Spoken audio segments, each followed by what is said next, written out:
There are so many things to think about in the world that we're facing that it's easy for people to push aside the stuff that doesn't seem directly relevant to them.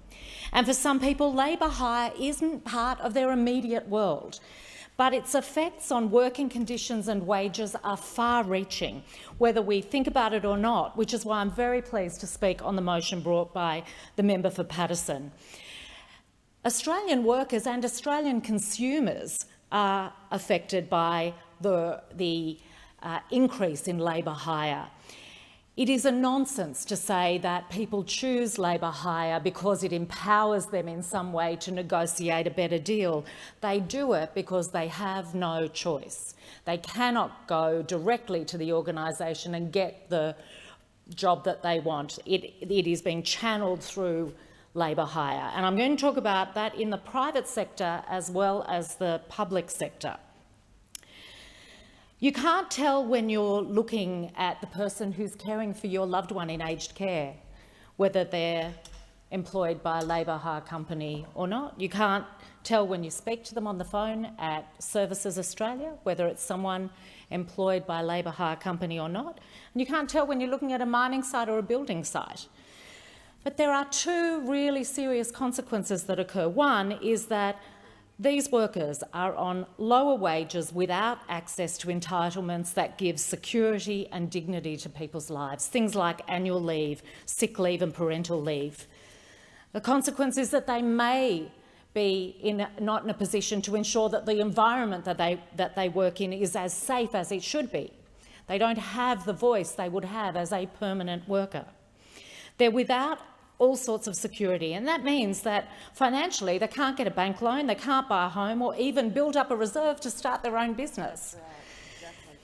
What we've seen in a COVID environment is, along with all of those things, people in insecure work are the first to lose their work, the least likely to have a buffer and the most likely to miss out on financial support. So if you think about the longer-term effect on wages that this scenario has created, the value of wages that people get has continued to fall under Liberal Prime Ministers. While wages grew an average of 3.6% under Labor, it's been less than half that under this government.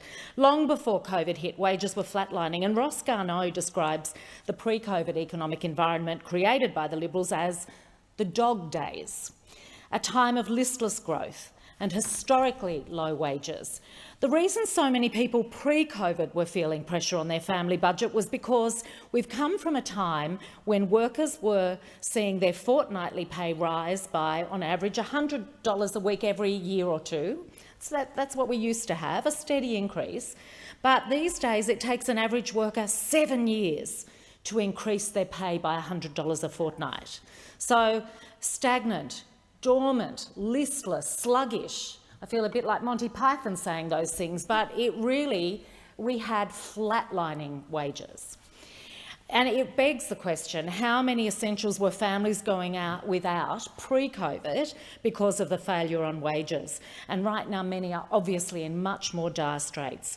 It's pretty simple. When it comes to labour hire rorts, they're ripping off casual workers, and workers doing the same job at the same site should get the same pay. That should be the standard. Oh, but there's another consequence, and that's in the public sector. And that's about not just the pay, but the quality of service that people, my constituents, receive when they interact with a department heavily reliant on labour hire. And Veterans Affairs is a case in point.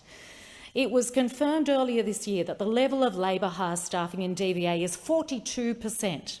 42% of staff are not employed by the department but through a labour hire firm.